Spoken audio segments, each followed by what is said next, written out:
In the spring of 1964, a Soviet astronomer named Nikolai Kardashev stood before his colleagues at the Burykan Astrophysical Observatory, nestled in the Armenian highlands. The observatory itself sat approximately 1,500 meters above sea level, its white dome a landmark against the volcanic landscape that stretched toward Mount Aragats. Inside the conference hall, the air carried that particular quality of mountain observatories, thin, cool, and charged with intellectual electricity, as scientists gathered to discuss what was then the most audacious question in astronomy. Kardashev had traveled there to present a paper, 5 pages, that would reshape how humanity thought about its place in the universe. The paper was titled Transmission of Information by Extraterrestrial Civilizations, and it asked a question that sounds almost simple. If intelligent life exists elsewhere in the universe, how would we recognize it? The space race was in full swing. The Americans and Soviets were locked in competition, pointing ever larger telescopes at the sky, launching ever more ambitious probes into the void. The search for extraterrestrial intelligence, SETI, was becoming a serious scientific endeavor, moving from the realm of science fiction into the domain of legitimate research. But there was a fundamental problem that troubled the scientists gathered at Burykan. If we encountered alien intelligence, biology was too variable. Life on Earth alone showed staggering diversity, from bacteria thriving in boiling hot springs to whales navigating ocean depths, from fungi spreading through forest soil to humans building cities. Alien life might be based on entirely different chemistry, different metabolic processes, different physical forms. Technology, too, would be alien. We couldn't predict what tools they'd use, what materials they'd build with, what principles they'd discover. Culture would be incomprehensible. Their art, their values, their social structures might be so foreign that we'd struggle to recognize them as the products of intelligence at all. Kardashev's answer was elegant in its universality. Forget biology, he said. Forget trying to imagine alien cultures or technologies we couldn't comprehend. Instead, measure one thing: energy. Any sufficiently advanced civilization, no matter how alien, would need energy. The laws of thermodynamics are universal. They apply to every corner of the cosmos. Energy is required to do work, to process information, to maintain order against the universal tendency toward entropy. And the amount of energy a civilization could harness that would tell you everything about how advanced they truly were. He proposed 3 types of civilizations, each representing a leap of approximately 10 billion times more power than the one before. Type 1 controlled the energy of a planet. Type 2 controlled the energy of a star. Type 3 controlled the energy of an entire galaxy. The scale spanned 20 orders of magnitude, from planetary children to galactic gods. It was a classification system that didn't care about biology or culture or specific technologies. It measured capability in the most fundamental terms, the ability to command the universe's most basic currency. But before humanity could search for civilizations among the stars, Kardashev suggested we should measure ourselves. The result was humbling. By his own scale, humanity in 1964 didn't even qualify as Type 1. We were something less, something smaller. We were burning fossil fuels, coal from ancient forests, oil from prehistoric seas, and splitting atoms in carefully controlled reactions. But we were nowhere close to mastering even our own world. We couldn't control our climate. We couldn't prevent earthquakes or hurricanes. We couldn't even generate enough power to meet our growing needs without polluting our atmosphere and warming our planet. 60 years have passed since Kardashev stood in that Armenian observatory. The Soviet Union has fallen, dissolved into history like so many empires before it. The space race ended, its urgency fading as political priorities shifted. But Kardashev's scale endures, refined and expanded by subsequent thinkers, a cosmic measuring stick that forces us to confront an uncomfortable truth. We remain exactly where we were, still climbing, still struggling, still a Type 0 civilization, standing at the bottom of an infinite ladder, looking up at stars we cannot yet reach, wondering if we have what it takes to ascend even a single rung. To understand the Kardashev scale, to really grasp what it means and why it matters, we need to understand the world that created it. The early 1960 seconds were electric with possibility. Space was no longer a dream confined to the pages of science fiction novels. It was a destination, a frontier, a place humans were actually going. The first satellites had been launched. The first humans had left the atmosphere. The moon, which had hung in the sky since before humans existed, was suddenly within reach. Everything seemed possible. In 1960, 4 years before Kardashev's conference, an astronomer named Frank Drake conducted the first modern search for extraterrestrial radio signals. He called it Project Ozma, named after the Queen of Oz in L. Frank Baum's fantasy novels, a ruler of a land that existed only in imagination, but might, just might, have a real-world counterpart somewhere in the cosmos. Using the radio telescope at the National Radio Astronomy Observatory in Greenbank, West Virginia, Drake pointed his instrument at two nearby sun-like stars, Tau Ceti and Epsilon Eridani, each about 11 or 12 light-years distant. He listened at 1,420 megahertz, the frequency at which cold hydrogen gas in interstellar space naturally emits radio waves. Why hydrogen? Because hydrogen is the most abundant element in the universe, making up about 75% of normal matter. Any civilization with radio astronomy would discover the 1,420 megahertz hydrogen line. It's one of the most fundamental frequencies in nature. If aliens existed and wanted to communicate, Drake reasoned, they might choose this frequency as a universal signpost, a channel written in the language of physics itself. It was the cosmic equivalent of leaving a note at a well-known landmark. Project Ozma detected nothing. 200 hours of listening, 2 stars surveyed, silence on all channels. Not even a hint of artificial signal, no pattern in the noise, no evidence that anyone was out there broadcasting. But the project wasn't a failure. It established a method, a protocol, a way of thinking about the search. The universe was vast, yes, but it operated according to universal physical laws.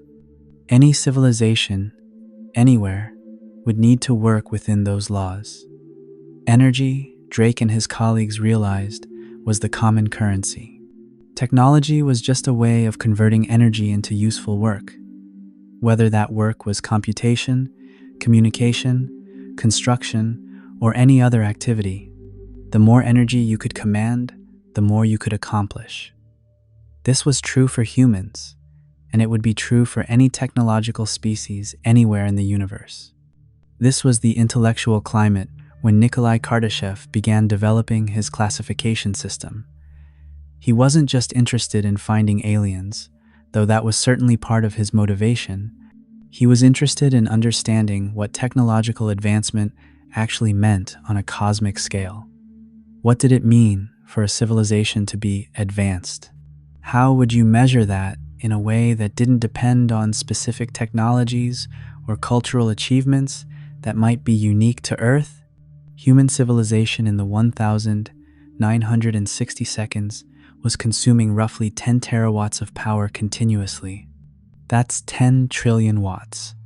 A number that sounds enormous until you realize it represented barely a fraction of the energy available to us. The sun bathes Earth in approximately 174,000 terawatts of power continuously, streaming down through our atmosphere, heating the surface, driving weather patterns, enabling photosynthesis. We were capturing and using perhaps 0.006% of what fell on us. And we weren't even particularly efficient with that tiny fraction. Most of our energy came from burning ancient organic matter coal from Carboniferous forests, oil from Jurassic seas, natural gas from prehistoric swamps. We were releasing carbon that had been locked underground for hundreds of millions of years, essentially living off an inheritance, burning through stored sunlight from an age when dinosaurs ruled the earth. Kardashev saw this clearly.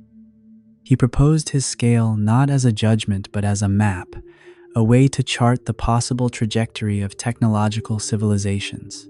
His Type 1 civilization would harness all the energy available on its home planet. Not just the sunlight that happened to strike it, but the energy of its rotation, its tectonic movements, its atmospheric currents, the radioactive decay in its core, the gravitational energy of its moons. A Type 1 civilization would have mastered its world completely. Weather would be controllable. Earthquakes, predictable and potentially preventable. The climate itself would be a managed system, adjusted like a thermostat to maintain optimal conditions. Energy would flow through a planetary grid, distributed efficiently to wherever it was needed, waste minimized through advanced technology. This level of control would require approximately 10 to the 16th power watts, 10 quadrillion watts of continuous power generation. Type 2 was harder to imagine. A leap into scales that strained intuition. This civilization would need to harvest the total energy output of its star. Our sun produces 3.846 times 10 to the 26th power watts every second, 384, 6 septillion watts. It's a number that defeats comprehension. To put it in perspective, the sun produces more energy in 1 second than human civilization has produced in all of recorded history. In fact, the sun produces more energy in 1 second than humanity has produced since the first Homo sapiens walked out of Africa 200,000 years ago. Every second, the sun converts approximately 4.3 million tons of matter into pure energy via nuclear fusion in its core. That energy radiates outward in all directions as light, heat, and other electromagnetic radiation. Earth intercepts only about 1/2 billionth of it, a tiny, tiny fraction. The rest streams off into space, warming nothing, illuminating nothing, wasted from our perspective. A Dyson swarm, the theoretical megastructure we'll discuss in detail later, would change that calculation. With even 10% coverage of the sphere surrounding the sun at Earth's orbital distance, you'd capture more energy than a Type 1 civilization could possibly use. With complete coverage, you'd have 10 billion times more power than a Type 1 civilization. You'd be Type 2, commanding the total output of a star. Type 3 pushed beyond even this, into realms that seemed almost mystical. One that could tap into the combined energy of hundreds of billions of stars, the gas clouds between them, the pulsars spinning hundreds of times per second, perhaps even the supermassive black holes at galactic centers. The energy available to such a civilization would be approximately 10 to the 36th power watts, 10 trillion times more than Type 2, a billion times more than Type 1. At this scale, the civilization itself would be almost unrecognizable to us. Its thoughts, if it had thoughts, would span light years. Its projects might take millions of years to complete. A conversation between one part and another might take thousands of years for each exchange. It would be to us, as we are to bacteria operating on scales and timescales so vast that our entire existence would be a momentary flicker in its awareness. These were Kardashev's 3 types, and they formed the skeleton of his scale. But here's what made the scale powerful. It forced us to look at ourselves with clear eyes. When you held up that cosmic measuring stick, humanity didn't even register on the lowest tier. We were Type 0, struggling with the basics, burning our planet's ancient carbon deposits, and arguing about whether to invest in anything better.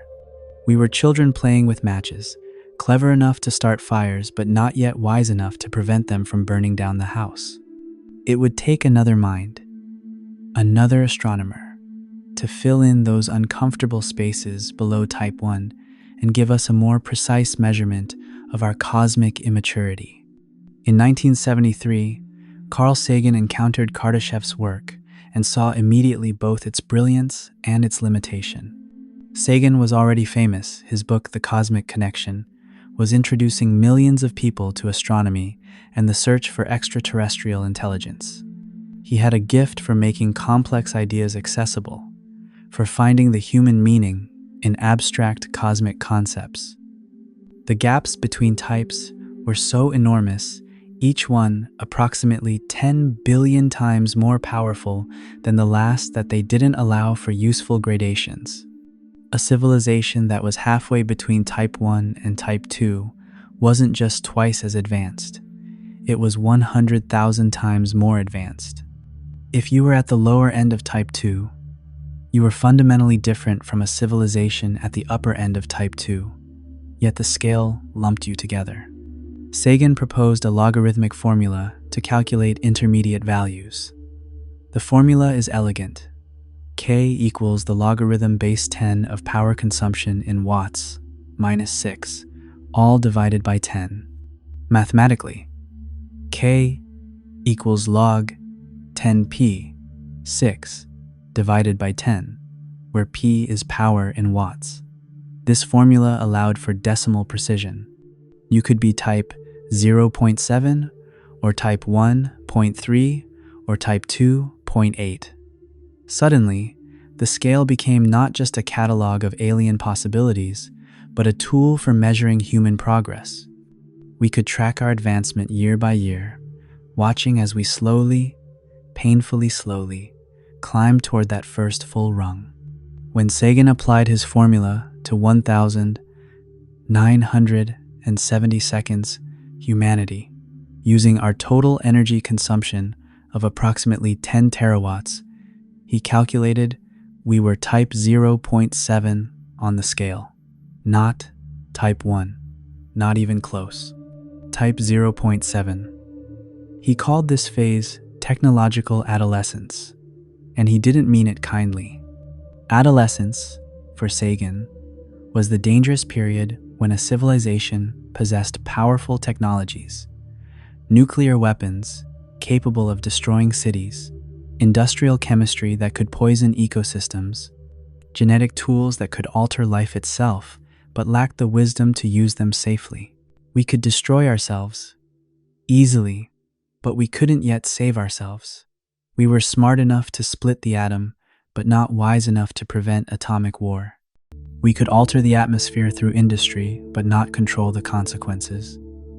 We could engineer deadly diseases, but not guarantee they'd stay contained. Type 0.7 was the razor's edge, the moment when civilizations either matured into stability or destroyed themselves through accident, miscalculation, or malice. That was 50 years ago. Surely we've progressed since then? Let's look at the numbers with brutal honesty. In 2021, the most recent year with complete global data, humanity consumed 595.15 exajoules of energy over the course of the year. An exajoule is 10 to the 18th power joules, a quintillion joules, a unit that means nothing until you convert it into more familiar terms. That's 165,319 terawatt hours, which translates to an average continuous power consumption of 18.87 terawatts. Think of it as if the entire human civilization was a single machine that ran continuously, using 18.87 trillion watts every second of every day. Plug that into Sagan's formula, and you get type 0.73 on the Kardashev scale. We've gained 0.03 inches 50 years, 0.03 of a point. To put that in perspective, to climb just 1/10 of a point on the scale from 0.7 to 0.8 requires increasing our total energy production by approximately 58%. To go from our current 0.73 to a full type 1 requires increasing our energy use roughly 500 times. Not 5% more, not 50% more, not even double 500 times more energy than we currently consume. Think about what that means in practical terms. 500 times more energy. Every power plant on Earth today would need 499 identical siblings. Every solar panel in every desert, every wind turbine on every hillside, every nuclear reactor in every country, every hydroelectric dam on every river, multiply them all by 500. And that's just to reach the first full rung of Kardashev's ladder. The scale is exponential, growing by factors of 10 as you ascend. Each decimal point represents approximately 10 times more energy than the previous one. The difference between type 0.7 and type 0.8 is smaller than the difference between type 0.8 and type 0.9, which is smaller still than the gap between type 0.9 and type 1. And the difference between the start of type 1 and the start of type 2? That's at least 10 billion times. Where does our energy come from now? The uncomfortable truth is that we're still mostly burning the past. In 2024, fossil fuels, coal from ancient forests, oil from prehistoric seas, natural gas from long-dead organisms account for roughly 82% of global primary energy consumption. We've made progress at the margins, yes. Solar panels have sprouted on rooftops and in vast desert arrays. Wind turbines turn on hillsides and offshore platforms, their blades sweeping through the air, converting kinetic energy into electricity. Nuclear fission provides steady baseline power in some countries, though new reactor construction has slowed dramatically after the accidents at 3 Mile Island, Chernobyl, and Fukushima demonstrated the catastrophic potential of even highly engineered systems. We've added renewables, but not fast enough. We're still fundamentally a fossil fuel civilization, and that's a problem. The scale of the transition required is staggering. To reach even type 0.8 would require a complete transformation of global energy infrastructure, something that might take decades, even with perfect international cooperation and unlimited funding. And we have neither. We have the opposite. We have nations competing for resources, corporations optimizing for quarterly profits rather than long-term sustainability, political systems paralyzed by short-term thinking and partisan gridlock. We have a changing climate, the atmosphere warming, ice sheets melting, weather patterns shifting, all direct consequences of burning that ancient carbon. The irony is almost painful to contemplate. To climb toward type 1, we need to stop doing the very things that powered our initial climb. We're like someone trying to build a ladder while standing on it, needing to replace each rung before we can safely step higher, all while the ground beneath us grows increasingly unstable. This is why type 0.73 might be the most dangerous position on the entire Kardashev scale. We have nuclear weapons, thousands of them. Enough destructive power to render Earth uninhabitable multiple times over. We have biological technologies that could engineer pandemics far deadlier than anything nature has produced. We have artificial intelligence systems growing more capable each year, their long-term impacts unknown, their potential for both benefit and harm enormous. We have the power to reshape our planet's climate. We're adolescents. Exactly as Sagan said, playing with matches in a room full of dynamite, hoping our luck holds while we figure out what we're doing. Every study that's tried to project when we might reach type 1 has to account for this danger. A 2022 paper using sophisticated machine learning models, specifically random forest and ARIMA autoregressive integrated moving average, algorithms projected global energy consumption through 2060. The models were trained on decades of historical data, accounting for economic growth patterns, population trends, technological development, and policy changes. They predicted we'd reach approximately 928 to 940 exajoules annually by 2060, putting us at approximately type 0.7474 on the scale. That's an improvement of 0.0174 inches, 40 years, less than 2/100ths of a point. At that rate, we won't reach type 1 until well into the 24th century, more than 350 years from now. Another study, also published in 2022, took a different approach. It accounted for climate change constraints, the realistic limits of nuclear and renewable expansion, the need to phase out fossil fuels, and the International Energy Agency's projections for sustainable development. This study calculated we wouldn't achieve type 1 status until approximately 2371, another 347 years from now, nearly 14 generations into the future. And that's assuming we don't destroy ourselves first. That's assuming we navigate climate change without civilizational collapse. That's assuming technological progress continues rather than reversing. That's assuming our political systems evolve toward greater cooperation rather than fragmenting into conflict. These aren't small assumptions. They're enormous ones, each representing a challenge that could derail us entirely.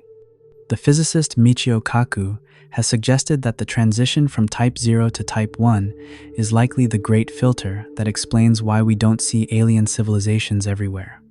The universe is 13.8 billion years old. The Milky Way galaxy is 13.6 billion years old. If life is common, if intelligence emerges naturally, given enough time, then civilizations should have arisen millions of times before us. Some should have reached type 2 or type 3 by now, building structures visible across interstellar or even intergalactic distances. We should be detecting their megastructures, their energy signatures, their radio transmissions leaking into space. The sky should be ablaze with evidence of advanced life, a cosmic internet of civilizations signaling to each other across the void. Instead, we hear nothing. We see nothing. The universe appears empty, or at least empty of anyone who wants to talk to us or whom we can recognize. This is the Fermi paradox, named after physicist Enrico Fermi, who supposedly asked during a lunch conversation in 1950, "Where is everybody?" The question has haunted SETI researchers ever since. If intelligent life is common, where is everybody? The silence suggests that somewhere between primitive life and galactic empires, there's a filter, a hurdle, a challenge that civilizations typically fail to cross. And the most likely location for that filter, some researchers speculate, is right where we are now. Type 0.73, the point where a civilization gains the power to destroy itself, but hasn't yet developed the wisdom to step back from the brink. Every year, we survive narrows the possibilities. Every decade, we don't destroy ourselves is evidence that maybe, just maybe, the filter is behind us rather than ahead. Maybe the hard step was the origin of life itself, or the evolution of complex cells with nuclei, or the development of multicellular organisms, or the emergence of intelligence and technology. Maybe we're rare, precious, one of the few who've made it this far, and that's why the universe seems empty. Or maybe we're early among the first civilizations to arise in a still young universe, and the others simply haven't had time to get where we are. Or maybe, the most unsettling option, the filter, is still ahead. Maybe most civilizations do what we're doing right now. They burn their fossil fuels, warm their planets, develop their weapons, build their AI systems, and then maybe the galaxy is full of dead Type 0 civilizations, each one falling just short of Type 1, each one a cautionary tale written in the archaeological record of lifeless worlds. But let's not dwell in darkness. Let's imagine instead that we make it.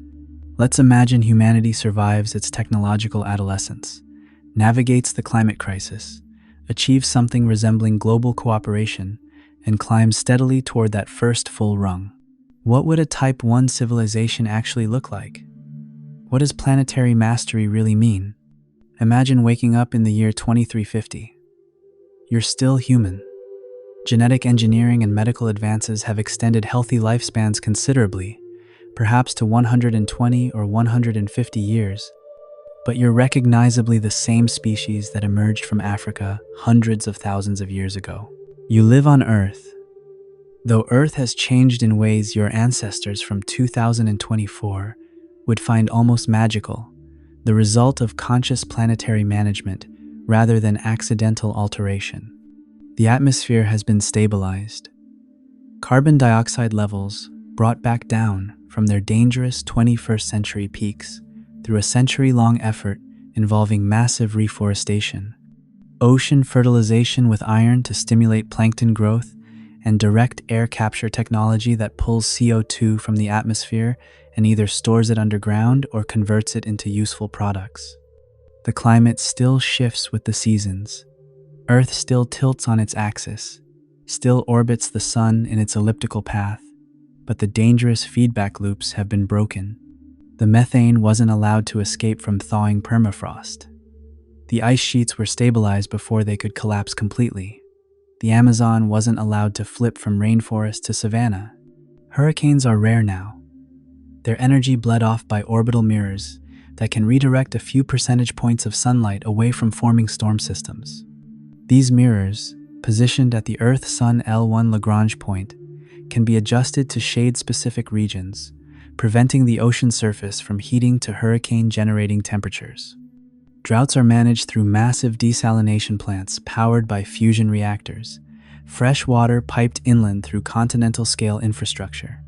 When the American Southwest faces water shortages, desalinated Pacific water flows through pipelines, supplemented by atmospheric water harvesting that pulls moisture directly from the air.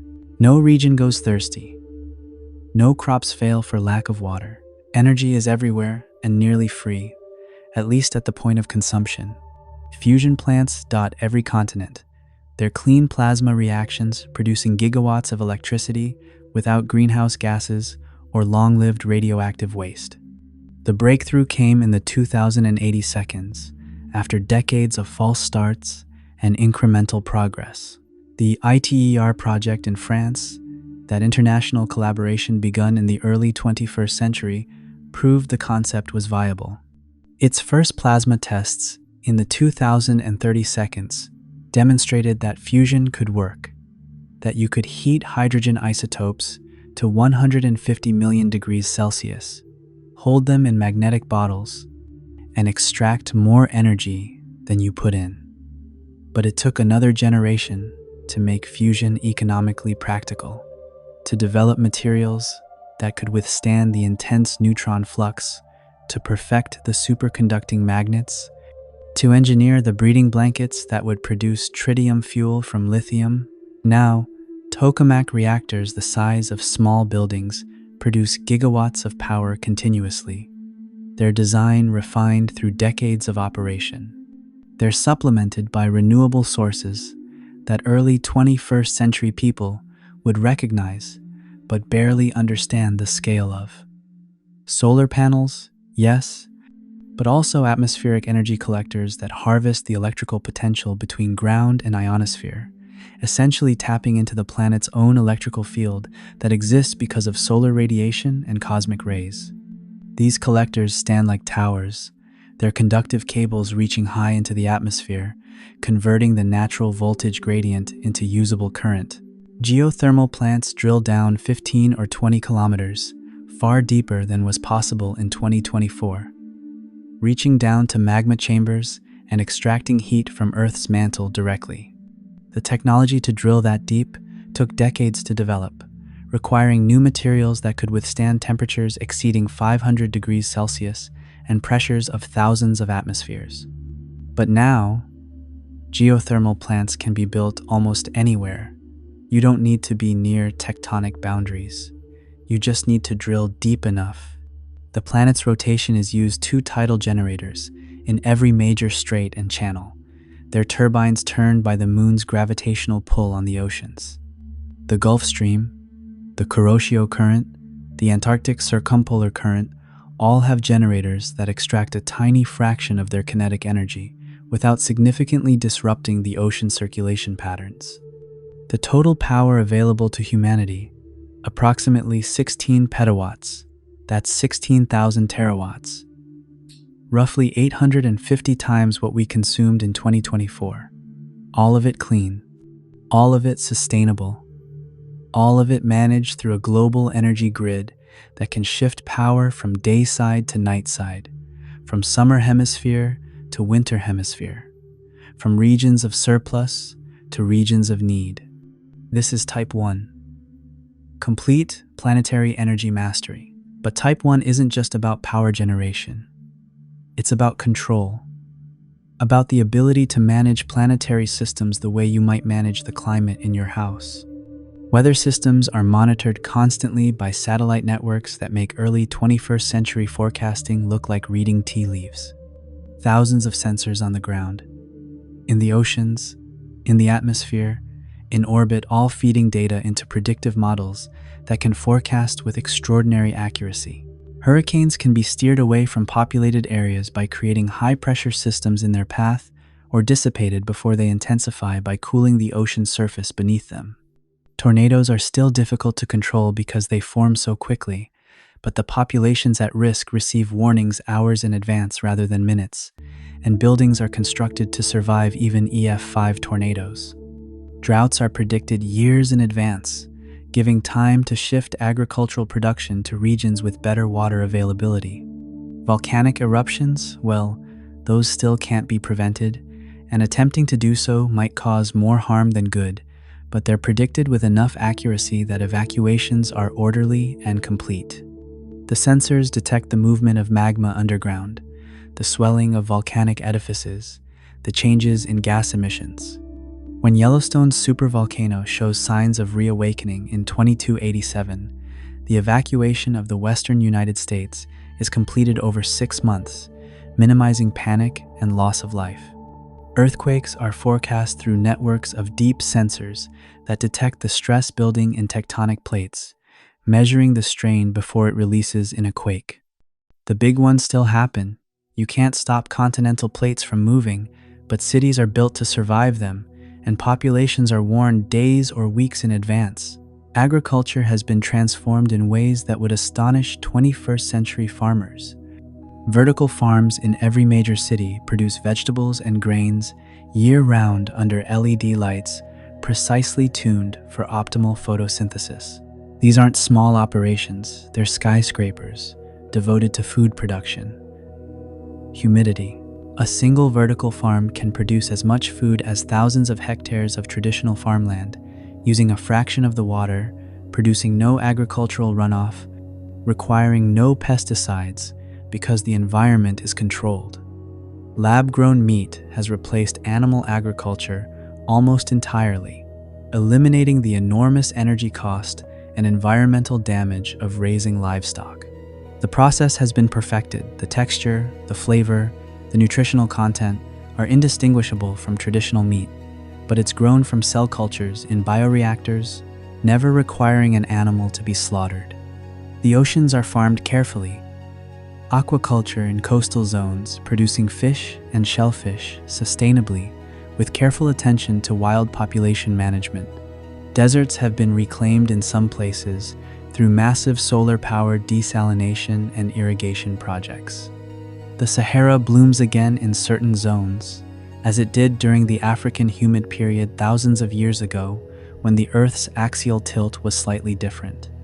This time, the green is maintained by human engineering rather than orbital variations, water from Mediterranean desalination plants pumped inland, creating new forests that themselves influence local climate through transpiration and albedo effects.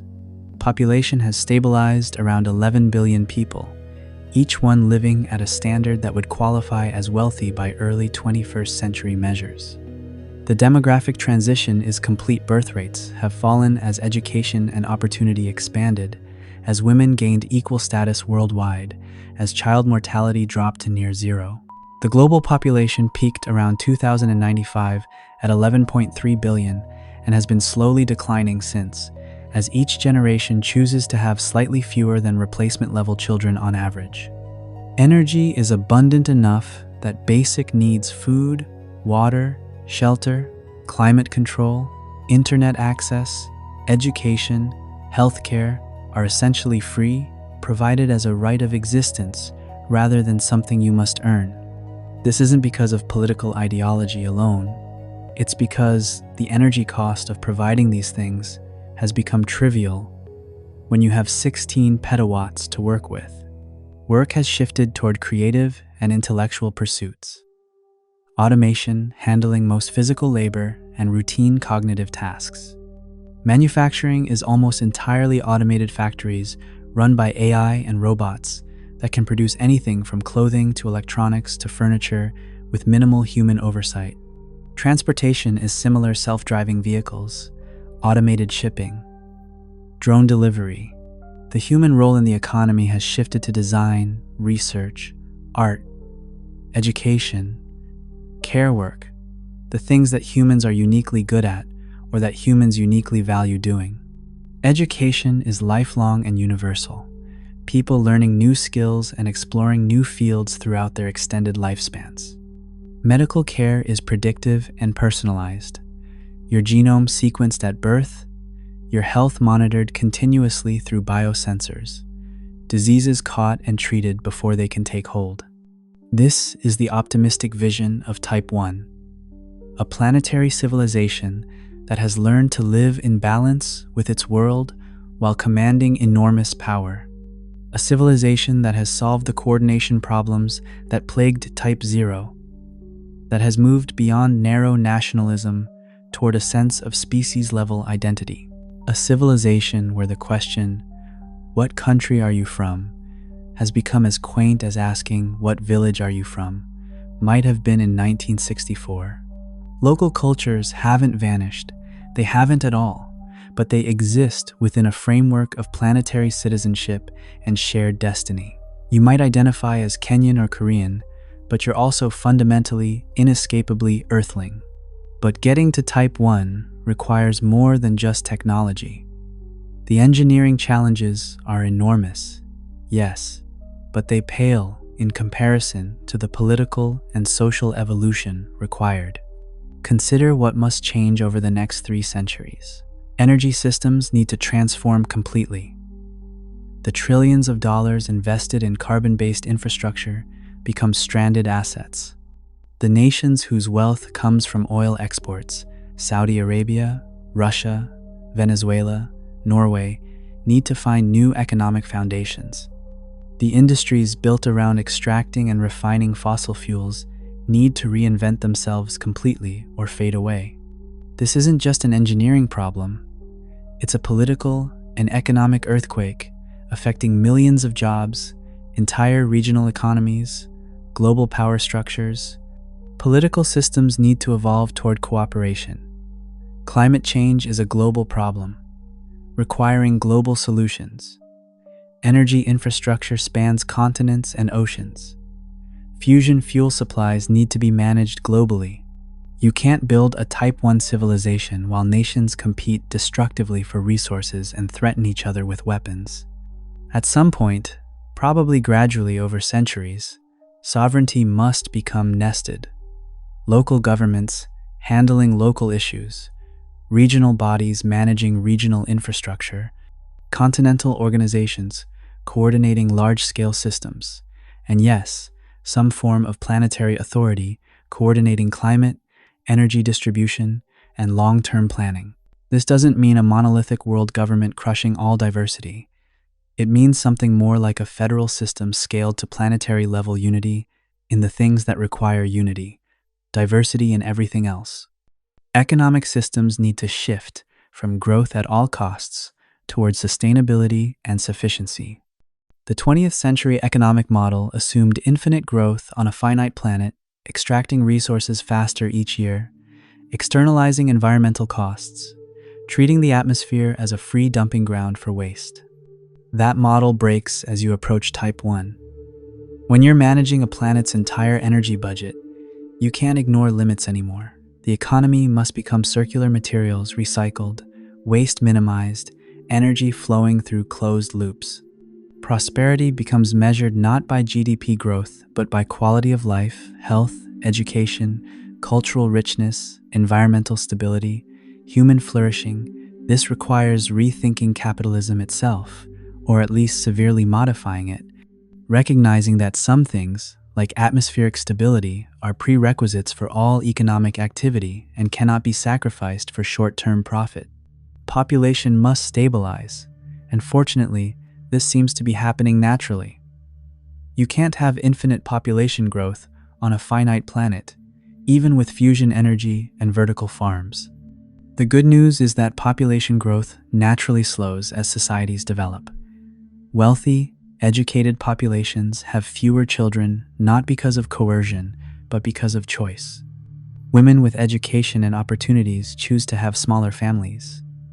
Countries with low child mortality don't need large families as insurance against loss. Most demographic projections show human population peaking somewhere between 10 and 12 billion later this century, then potentially declining slowly. A stable population is essential for Type 1. You're not trying to support ever more people. You're trying to provide abundance for a stable number. Technology must become distributed and resilient. A Type 1 civilization can't afford single points of failure. Energy generation must be spread across many plants, many technologies, many locations. Food production must be diverse and redundant. Information networks must be robust against attacks or failures. Water systems must have multiple sources. This is actually easier than centralized control. Distributed systems are inherently more stable. But it requires abandoning the 20th century dream of massive centralized power plants, feeding everything and embracing a vision of millions of smaller generators working in harmony, coordinated by smart grids and AI management systems. Culture must evolve toward long-term thinking. Quarterly earnings reports, 4-year election cycles, 5-year plans. These timeframes are too short for managing a planet. Type 1 requires thinking in centuries. Infrastructure projects span generations. Climate management requires constant attention over millennia. Forest restoration takes decades to centuries. Education systems must teach people to care about the world their great-great-grandchildren will inherit, to make decisions whose benefits won't be seen in their lifetimes. This is perhaps the hardest shift of all. Humans evolved to care about immediate tribe and family, to worry about the next season's harvest, not the next century's climate.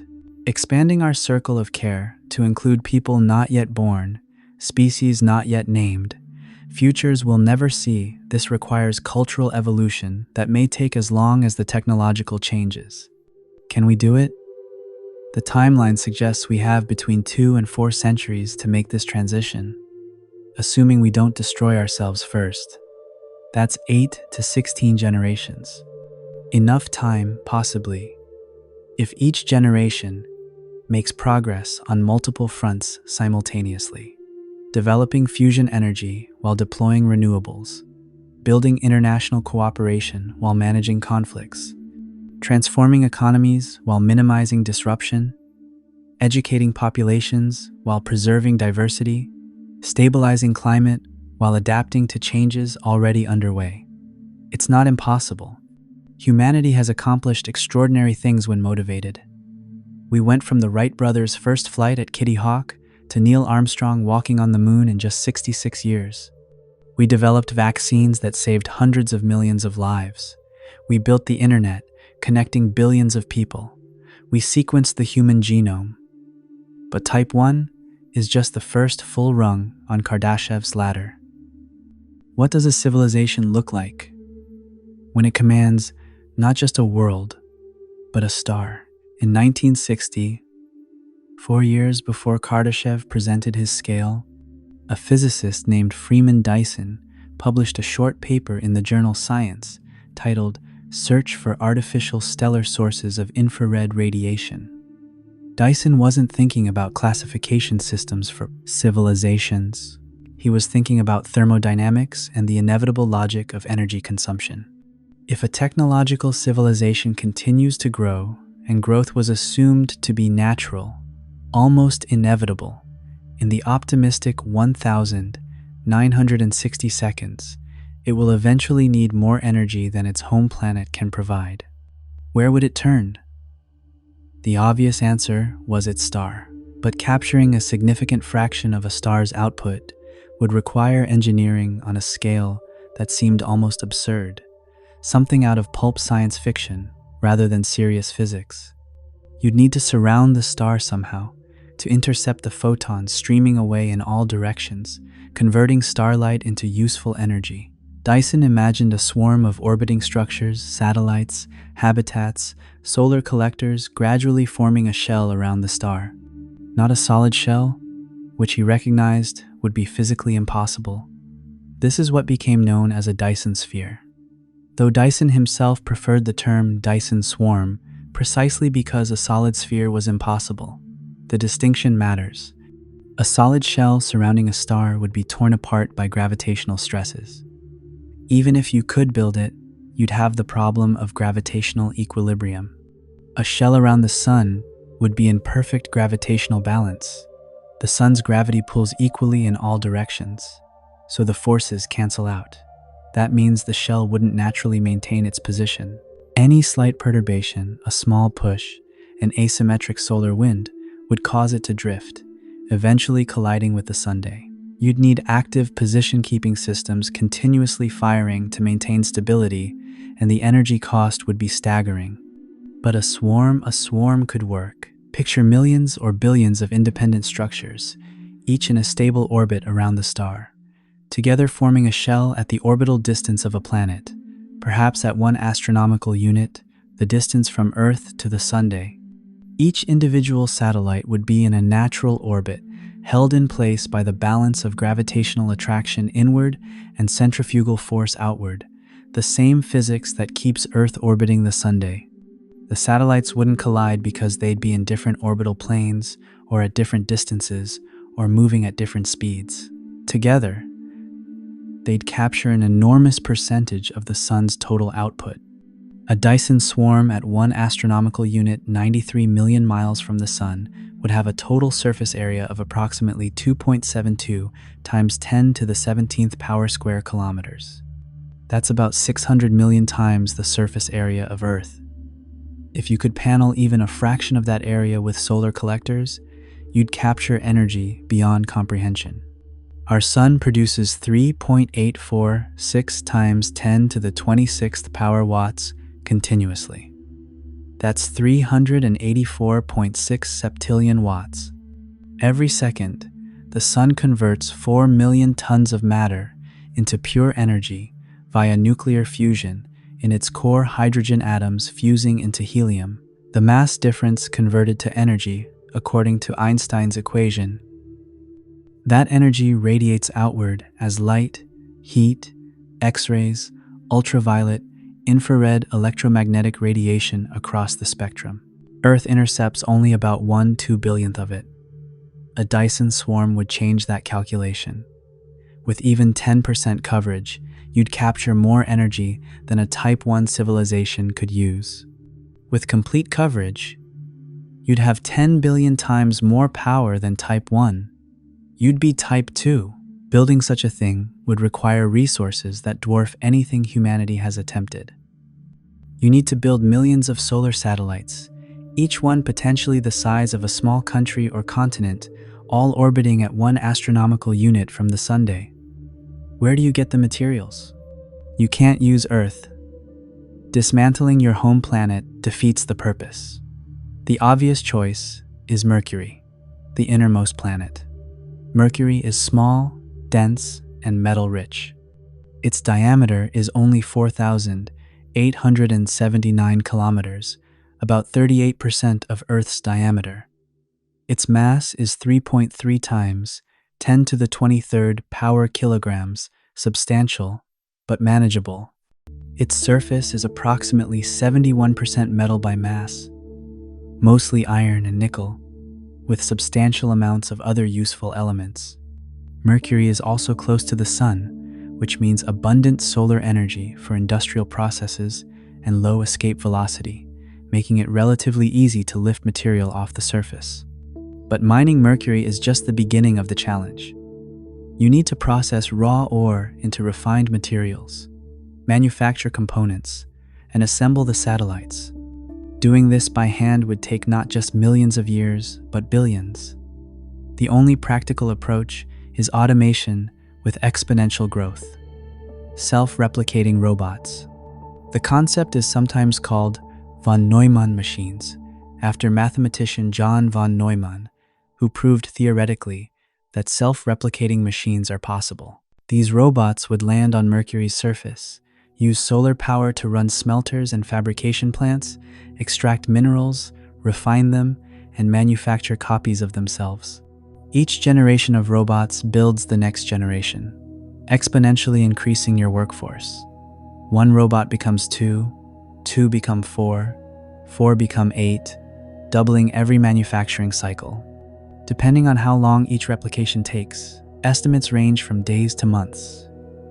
You could go from a handful of seed robots to trillions of robots in years or decades. Once you have enough robots, they transition from building more robots to building components of the Dyson swarm. Solar panels, structural elements, control systems, communication arrays. Everything gets launched into orbit using mass drivers, electromagnetic railguns that accelerate payloads to escape velocity without needing rocket fuel. Mercury's low gravity makes this feasible. Escape velocity is only 4.25 kilometers per second, compared to 11.2 kilometers per second for Earth. A sufficiently powerful mass driver could launch payloads directly into solar orbit from the surface. How long would this take? Estimates vary wildly depending on assumptions about robot efficiency, replication rates, available energy, and how complete a Dyson swarm you're trying to build. Some speculative calculations suggest that with ideal conditions, efficient robots, fast replication, high-quality ore, you might dismantle Mercury and construct a partial Dyson swarm over timescales ranging from decades to a few centuries. However, these remain theoretical projections with enormous uncertainties about the engineering challenges involved. A 2017 study explored some of these parameters, but the 40 years sometimes cited in popular discussions is an optimistic scenario that assumes nearly perfect conditions. More conservative estimates suggest centuries to millennia for a substantial swarm, and potentially much longer for complete coverage of the solar orbit. The construction wouldn't stop with Mercury either. For a full Dyson swarm with high coverage, you'd need to mine the asteroids, perhaps Venus, potentially even the outer moons of Jupiter and Saturn. You'd be transforming the entire inner solar system into a megastructure, converting planets and asteroids into orbiting power stations. The asteroid belt alone contains enough material to build extensive swarm components. Millions of objects, ranging from Ceres, almost 1,000 kilometers in diameter, down to house-sized rocks. Each one is a source of iron, nickel, silicon, carbon, and other useful elements, already in space, already mostly in orbit around the Sunday. Once the swarm is operational, what do you do with all that energy? The answer is almost anything.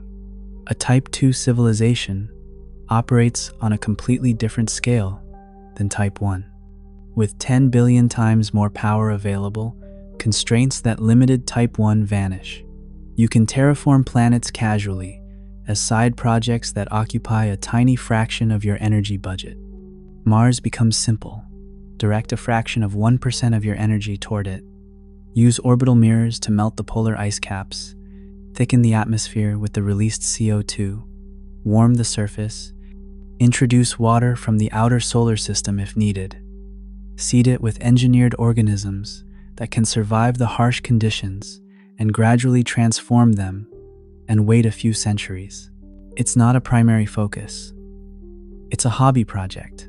Venus is more challenging. It's too hot, Its atmospheric pressure is 92 times Earth's, and its atmosphere is 96% CO2. But with enough energy, you could potentially strip away the excess atmosphere gradually, cool the planet by shading it from the sun, and reshape it into something habitable. You might even spin it up. Venus rotates incredibly slowly, once every 243 Earth days, by using mass drivers or asteroid impacts to gradually increase its angular momentum. The outer solar system opens up completely.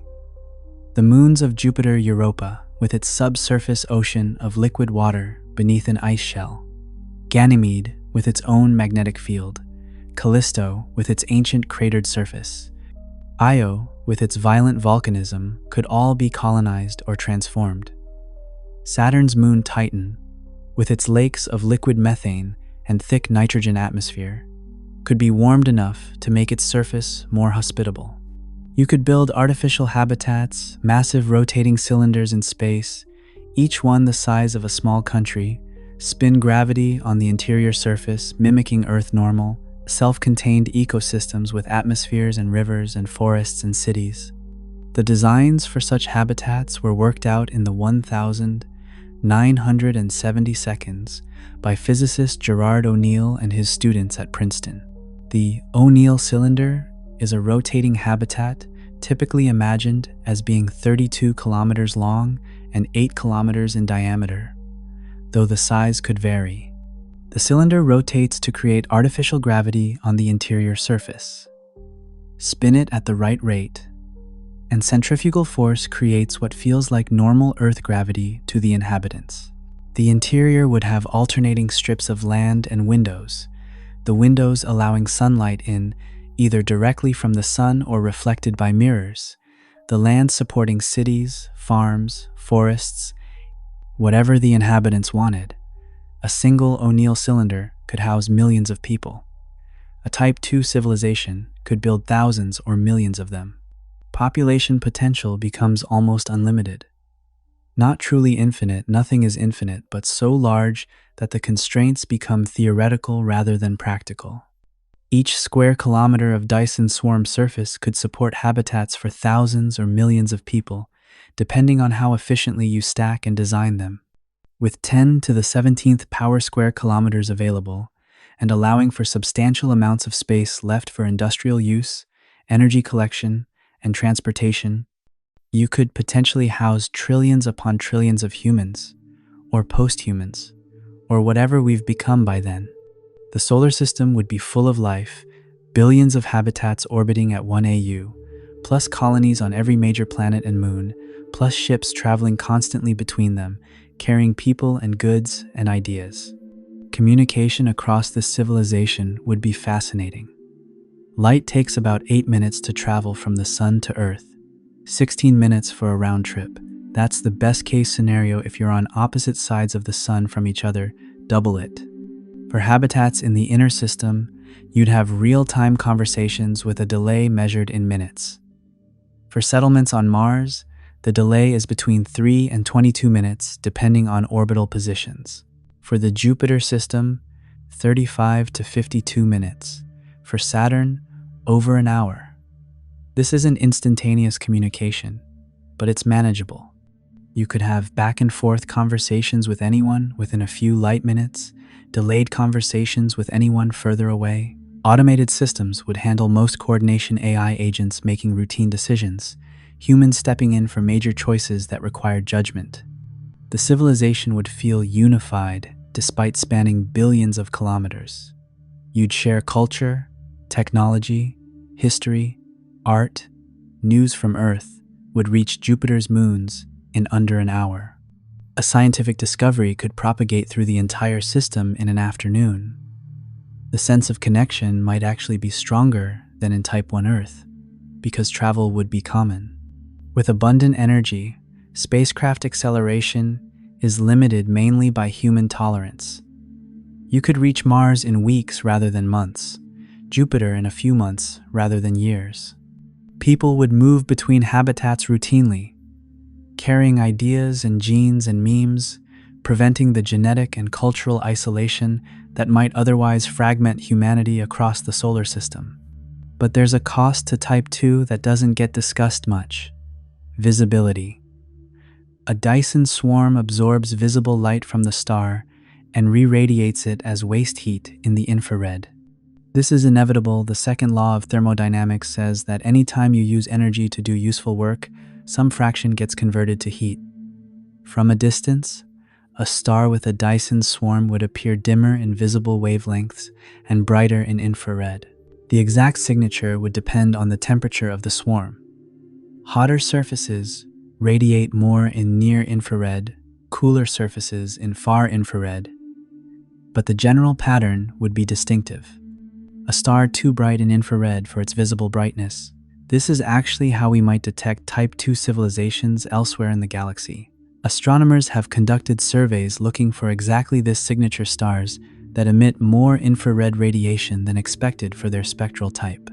The most famous case is KIC 8462852, a star located about 1,480 light-years away in the constellation Cygnus. The star has been given the nickname Tabby's star after Tabitha Boyajian, the Yale University astronomer who first brought it to widespread attention when she and her colleagues published a paper in September 2015. Tabby's star behaves strangely. The Kepler Space Telescope, which was designed to find exoplanets by detecting the tiny periodic dips in starlight when a planet transits in front of its star, observed KIC 8462852 over several years. What it saw was unprecedented. Irregular dimming events, sometimes by more than 22%, lasting days or weeks, with no regular pattern. When an exoplanet transits its star, the light typically dips by 1% or less, maybe 2 or 3% for a huge planet like Jupiter passing in front of a small star. And the dips happen like clockwork, once per orbit. Tabby's star's dips were too deep, too irregular, and too asymmetric to be planets. They looked like something massive and irregularly shaped was occasionally passing in front of the star, blocking its light unpredictably. One hypothesis, which made international headlines and captured public imagination, was that this might be a Dyson swarm under construction. Maybe an alien Type 2 civilization was in the process of building solar collectors around their star, and we were seeing the light being blocked as more and more structures were deployed. The timing was irregular because construction was ongoing, the objects not yet in stable orbits. It was a tantalizing possibility, the first potential evidence of an advanced extraterrestrial civilization. For a few months in 2015 and 2016, KIC 8462852 was the most exciting star in the sky, the subject of countless articles, videos, discussions. SETI researchers pointed radio telescopes at it, listening for artificial signals that might be leaking from this hypothetical alien megastructure project. Nothing was detected in radio wavelengths. By 2017, further analysis provided a more mundane but more convincing explanation. Careful study showed that the dimming events occurred across all wavelengths of light uniformly, including ultraviolet. If the dimming were caused by solid objects like planets or megastructures blocking the star, shorter wavelengths would be blocked more than longer ones. This is how astronomers can tell the size of exoplanet atmospheres. The fact that all wavelengths dimmed equally suggested dust rather than solid objects. Dust, especially fine circumstellar dust from comets or asteroid collisions, blocks all wavelengths more uniformly. The scientific consensus now is that Tabby's star probably has a large, complex cloud of dust orbiting it, perhaps from a relatively recent collision or comet disruption in its inner system. The dust causes the irregular dimming as clumps pass in front of the star from our perspective. Not aliens, just cosmic debris and chaotic orbital dynamics. It was a disappointment for those hoping for evidence of extraterrestrial intelligence. But an important lesson in astronomical detective work. When you find something weird, the explanation is usually natural rather than artificial. Still, The search continues. The Glimpsing Heat from Alien Technologies Survey, abbreviated GHAT, a project led by astronomers at Penn State, scanned 100,000 galaxies in the infrared, looking for the waste heat signature of Type 2 or Type 3 civilizations. The idea was that if a civilization had built Dyson swarms around many or most stars in a galaxy, that galaxy's infrared output would be unusually high. They found no galaxies with the expected signature. A few galaxies had higher than normal infrared output, but further analysis showed this could be explained by natural processes like high rates of star formation or large amounts of interstellar dust. No definitive evidence of galaxy-scale engineering. The universe appears remarkably empty of megastructures, at least the kinds we know how to detect. This could mean several things. Maybe Type 2 civilizations are rare, and we're unusual in even thinking about such projects. Maybe they're common, but don't build Dyson spheres. Perhaps they find more efficient ways to generate energy, or they don't need that much energy, or they deliberately avoid detectable megastructures for reasons we can't fathom. Maybe we're looking for the wrong signatures. Our theories about what Type 2 looks like might be completely wrong. Or maybe the most unsettling possibility, we're truly alone, or nearly so, in a vast and silent cosmos. If we're ever going to join the hypothetical ranks of Type 2 civilizations, we'll need to first master Type 1, then develop the technologies for space-based industry, self-replicating machines, and orbital construction at unimaginable scales. The timeline is measured in centuries at minimum, more realistically in millennia. If humanity reaches Type 1 around 2371, as some projections suggest, developing the technologies for Type 2 might take another 500 to 1,000 years beyond that. We're looking at the year 3000 or well beyond before a Dyson swarm around our sun becomes even remotely feasible. That's 40 generations from now or more.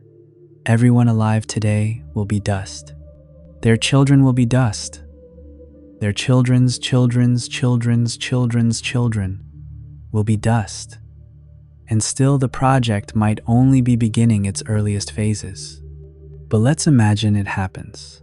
Let's imagine humanity or our descendants, biological, digital, or some hybrid we can't yet conceive, complete the transition to Type 2. The solar system is fully colonized, billions of habitats orbiting the sun in a vast swarm, trillions of entities living in unprecedented abundance, energy so plentiful that scarcity is a historical curiosity studied by scholars.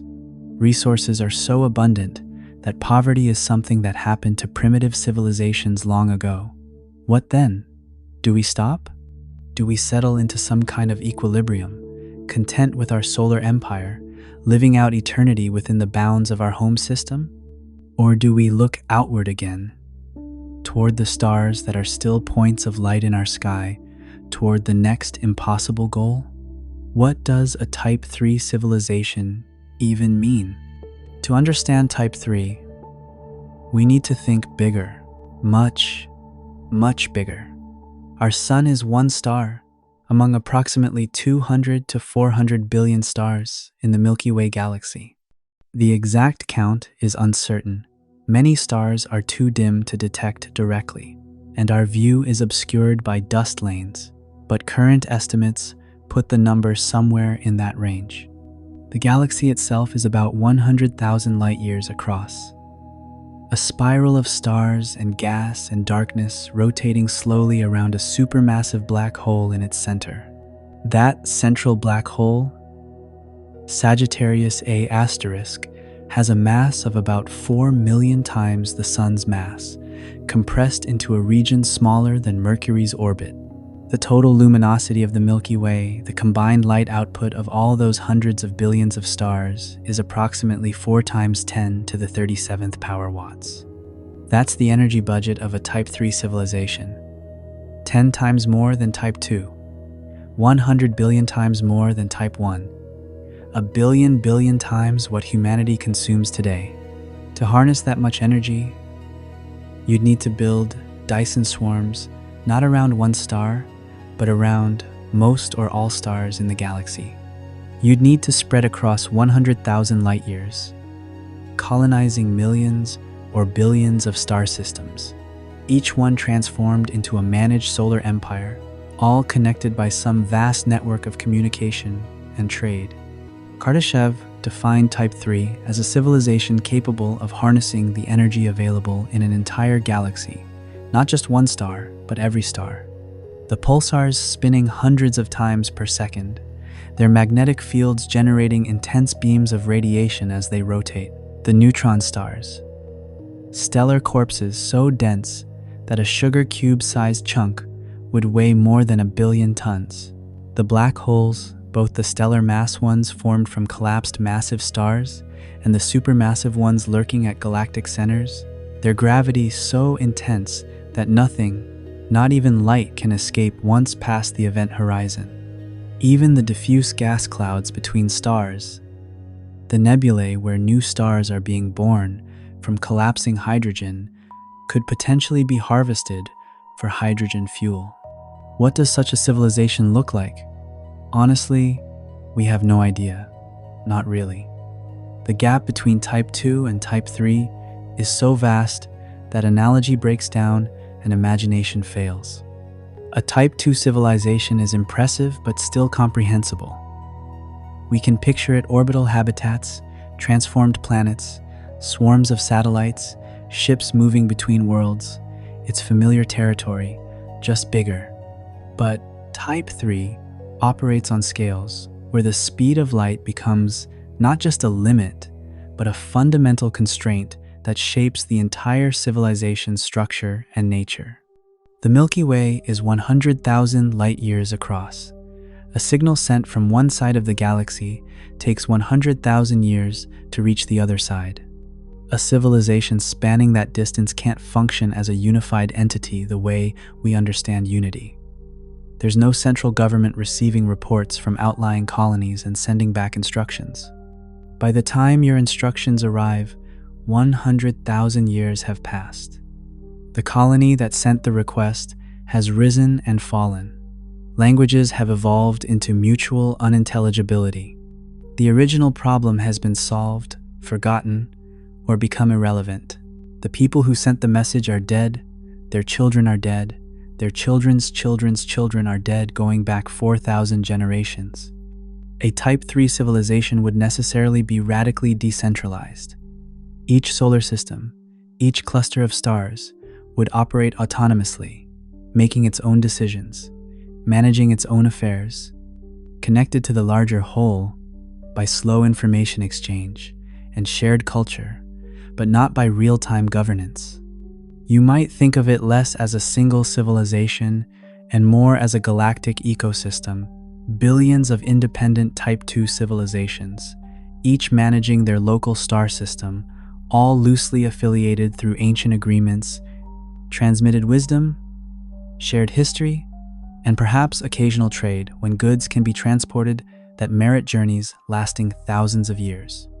They would share technologies, philosophies, art, science, accumulated knowledge spanning millions of years, but each system would be sovereign in practice, if not in theory.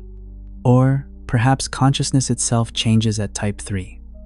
If you have energy to spare on a galactic scale, you might run computer simulations of extraordinary complexity. Not simple simulations like the video games or weather models of the 21st century, but simulations detailed enough to contain conscious beings who don't know they're simulated, who experience subjective reality as rich and meaningful as our own. Simulations that run for subjective millennia in the time it takes light to travel between nearby stars. A Type 3 civilization might spend most of its resources on computation, on thinking, on experiencing, on exploring possibility space, rather than on physical engineering. The galaxy might be full of planets covered in computronium matter optimized for computation, every atom positioned to maximize processing power, running uncountable simulated realities. each one containing civilizations that believe themselves to be real, exploring their own paths through the space of possible experiences. This idea, sometimes called the simulation hypothesis, suggests we might ourselves be living in such a simulation, created by a Type 3 civilization as a way to study the past, or to experience primitive life, or simply because they can. Because when you have effectively infinite computational resources, why not create infinite worlds?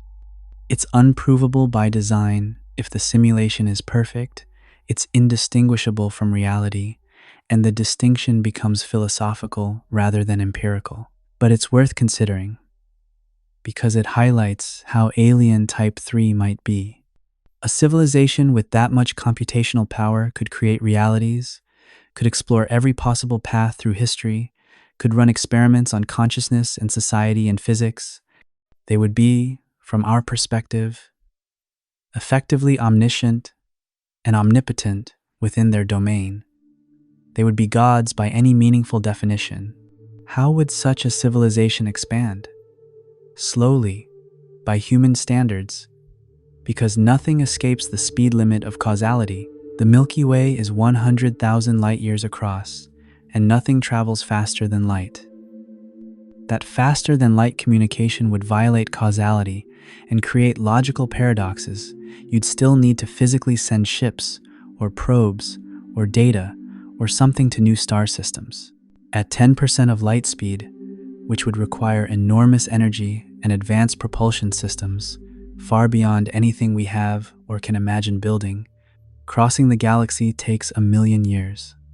At 1% of light speed, more realistic for initial expansion, 10 million years. At 0.1%, which might be achievable with technologies not too far beyond Type 1, 100 million years.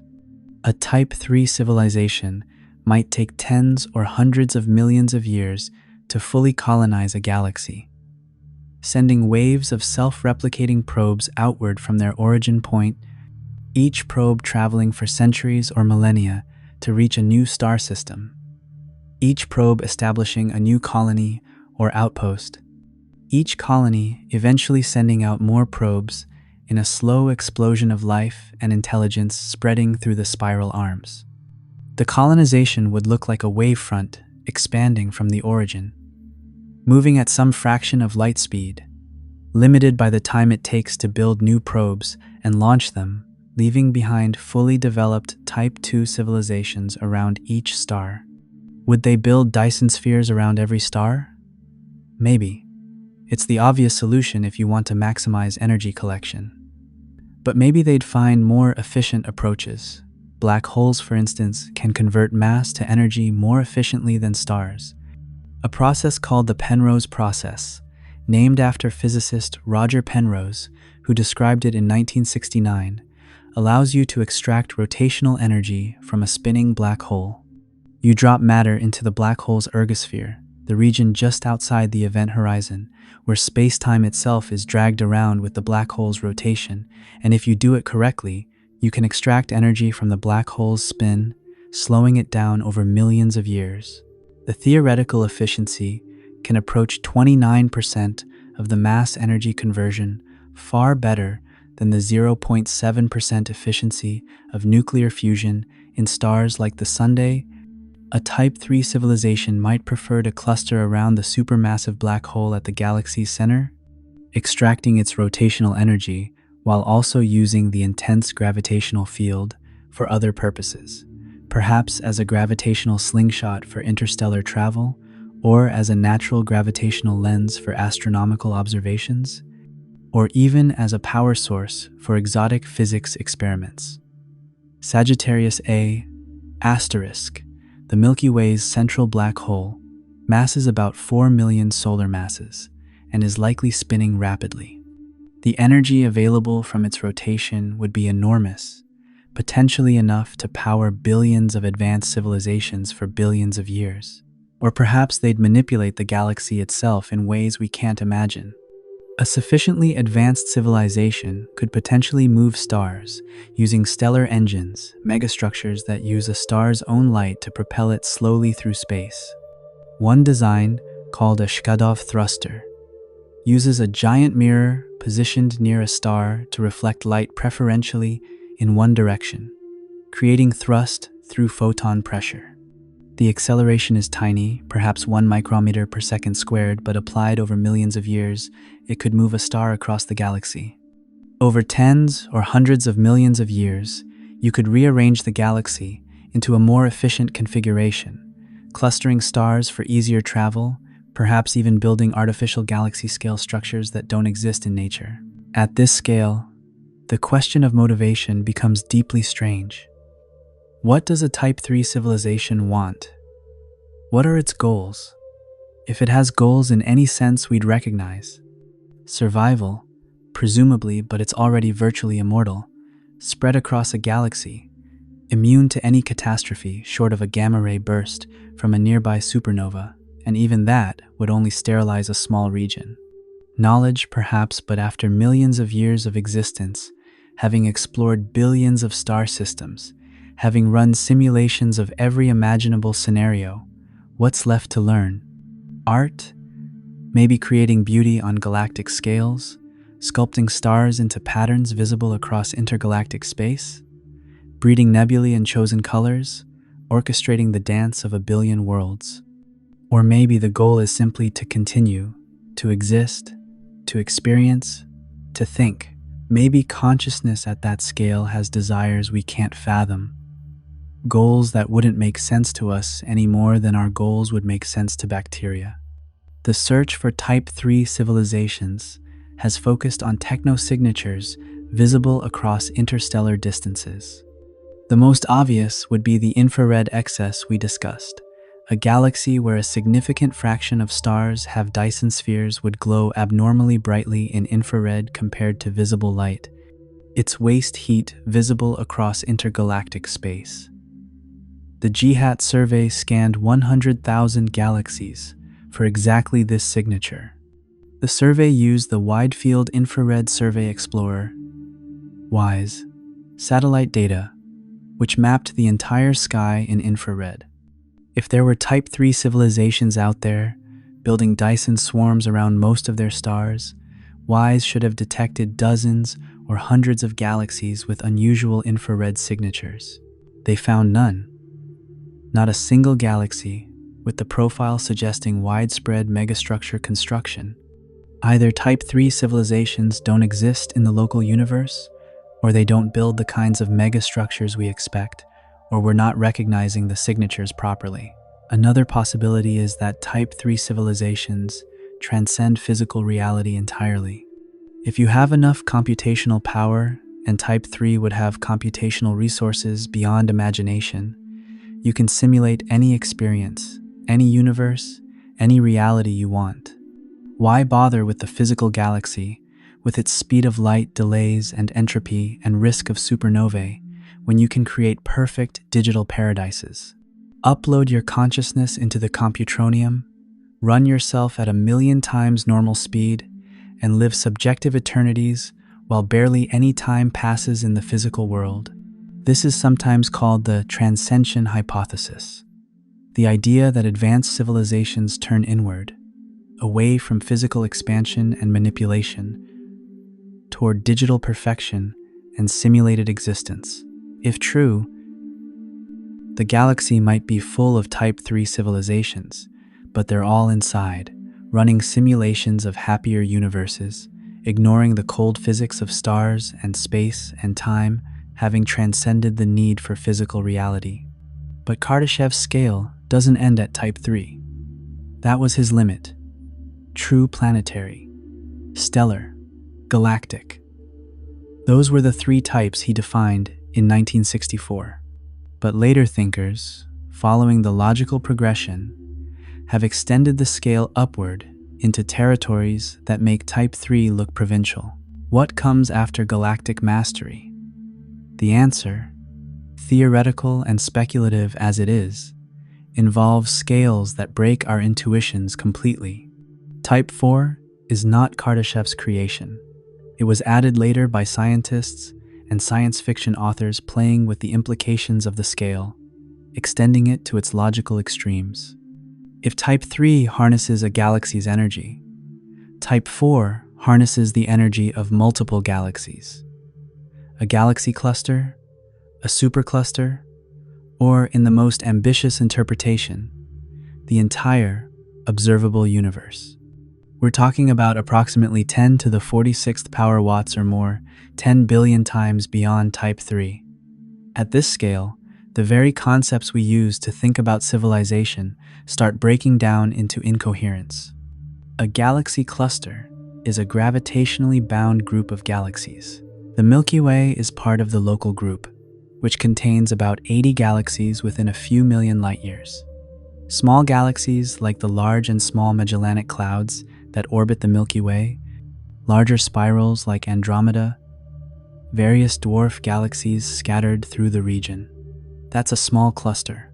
Larger clusters like the Virgo cluster contain thousands of galaxies spanning tens of millions of light-years.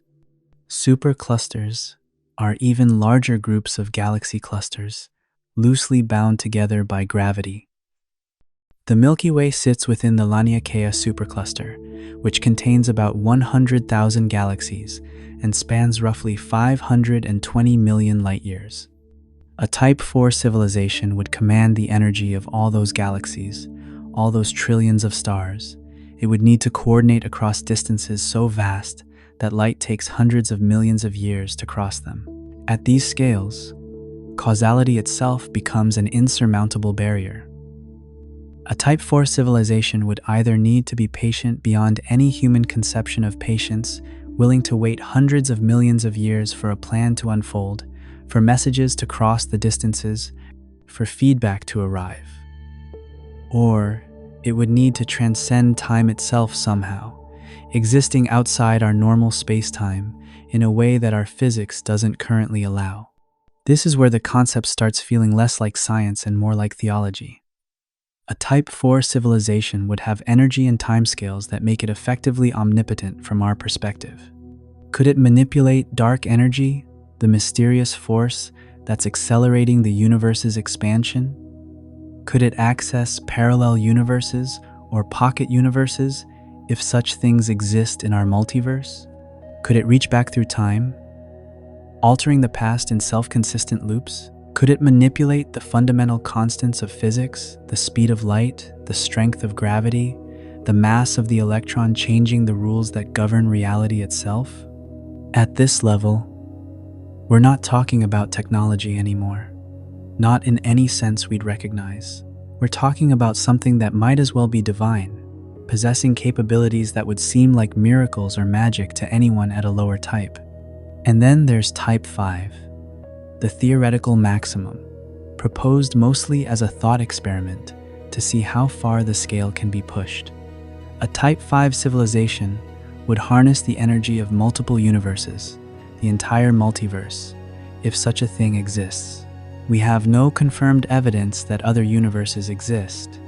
The multiverse is a hypothesis arising from certain interpretations of quantum mechanics and from cosmic inflation theory, which suggests our observable universe might be one bubble in a vast foam of bubble universes, each potentially with different physical laws, different constants, different numbers of dimensions. If the multiverse is real, a Type 5 civilization would exist outside our space-time, able to move between universes, to create or destroy them, to manipulate the fundamental constants of physics not just in our universe but across all universes. It would be omnipotent and omniscient in any meaningful sense, unlimited by any physical law we know.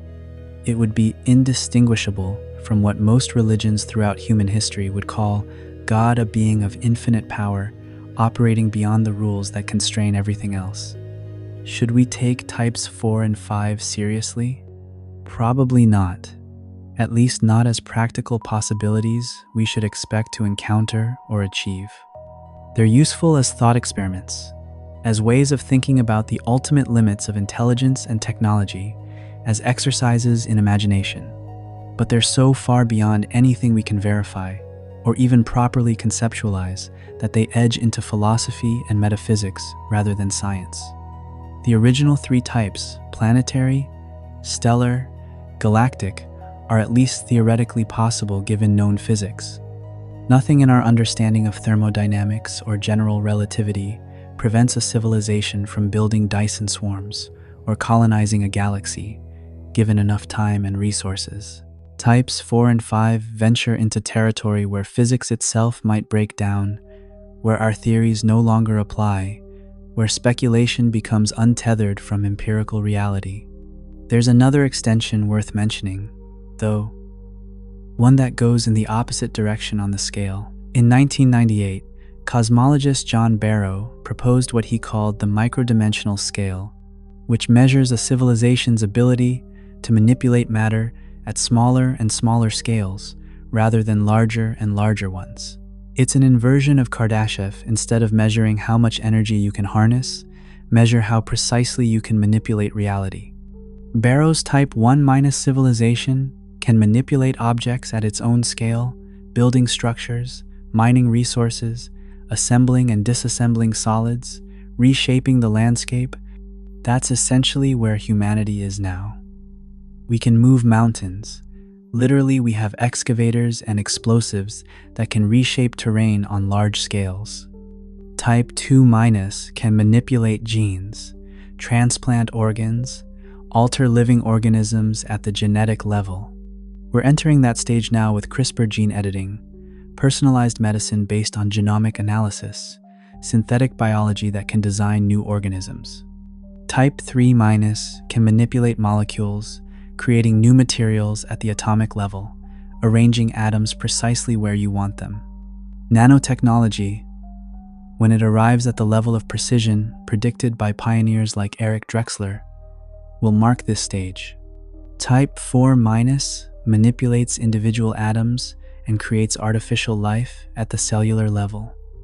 Type 5- manipulates atomic nuclei and elementary particles. Type 6- manipulates the structure of space-time itself. Barrow's final level, Type Omega-, is a civilization that can manipulate the ultimate structure of reality, whatever that might be.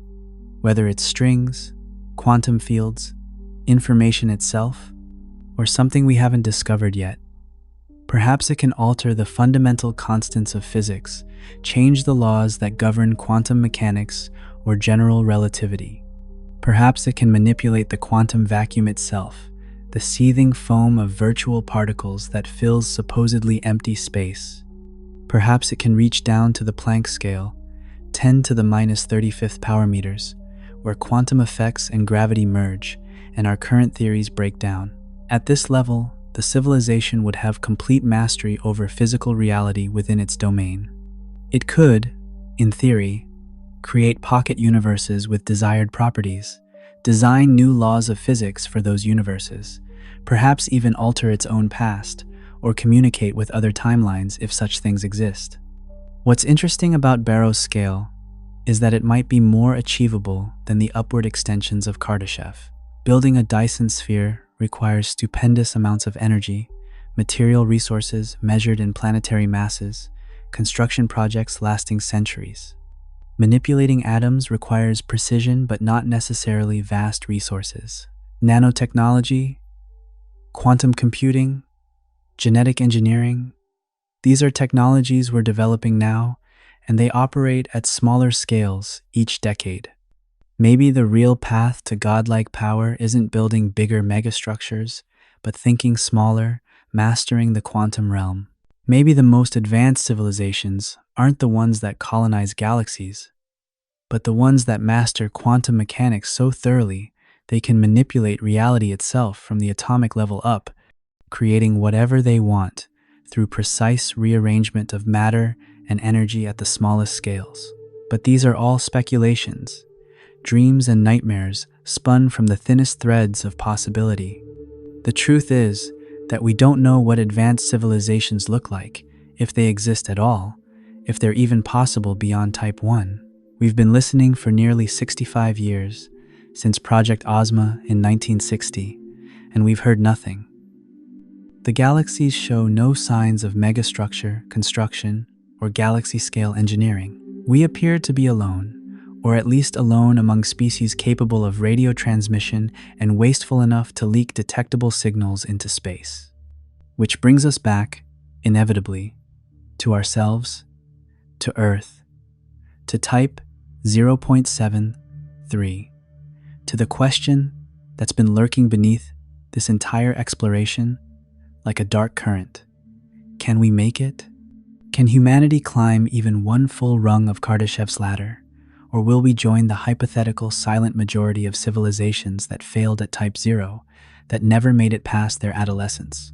Let's be brutally specific about what needs to happen. We're currently at Type 0.73, consuming about 18.87 terawatts continuously. To reach Type 1 on the refined scale, we need to increase that to approximately 10,000 terawatts or 10 petawatts. That's roughly 530 times more energy than we use now. And critically, it can't be fossil fuel energy. Burning enough fossil fuels to reach Type 1 would cook the planet long before we got there, turning Earth into a hothouse like Venus. It has to be clean energy. Fusion, solar, wind, geothermal, perhaps other sources we haven't fully developed yet, with fossil fuels phased out completely within the next century. The technology exists, or is tantalizingly close to existing. Fusion has been 30 years away for the past 60 years, a running joke in the physics community, but we're genuinely close now, closer than we've ever been. The ITER project in France, an international collaboration involving 35 nations, is building a tokamak reactor designed to produce 500 megawatts of fusion power from 50 megawatts of input power, a 10-fold energy gain, demonstrating that fusion can be a net energy source. ITER is scheduled for its first plasma tests in the 2030 seconds, with deuterium-tritium fusion experiments planned for later in the decade. If successful, it will prove fusion is viable at practical scales. Commercial fusion plants might follow by the 2050 seconds or 2060 seconds if development continues aggressively. Once fusion works reliably, energy becomes almost unlimited for practical purposes. Deuterium, the hydrogen isotope used in fusion along with tritium, is extractable from seawater at minimal cost. The oceans contain enough deuterium to power human civilization for billions of years, longer than the sun will remain stable. Solar technology improves every year through incremental engineering advances. In 2000, solar panels cost about $5 per watt of capacity. By 2024, the cost dropped to less than 40 cents per watt in many markets, a more than 10-fold decrease driven by manufacturing scale, improved silicon processing, better panel designs, and Chinese manufacturing investment. Installation costs continue falling as the industry matures. Solar is now the cheapest source of new electricity generation in most of the world. Cheaper than new coal, cheaper than new natural gas, even cheaper than maintaining existing fossil fuel plants in some cases. The main limitation is intermittency. The sun doesn't shine at night, obviously, and is reduced during winter at high latitudes, but battery technology is improving rapidly. Lithium-ion costs have fallen by 97% since 1991. Cover a fraction of the world's deserts with solar panels, the Sahara, the Australian outback, the Gobi, the southwestern United States, couple them with battery storage and high-voltage transmission, and you have a major component of Type 1 energy infrastructure. Wind is mature and effective, especially offshore, where winds are stronger and more consistent.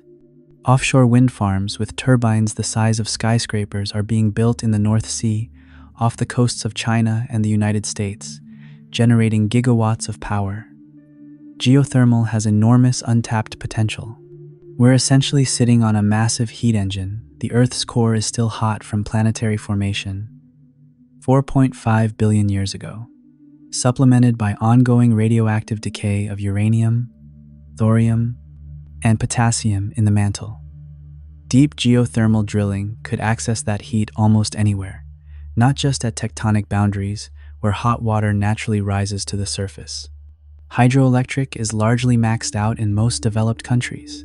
We've already dammed most of the rivers worth damming, but tidal and wave energy remain relatively underdeveloped, with enormous potential in coastal areas.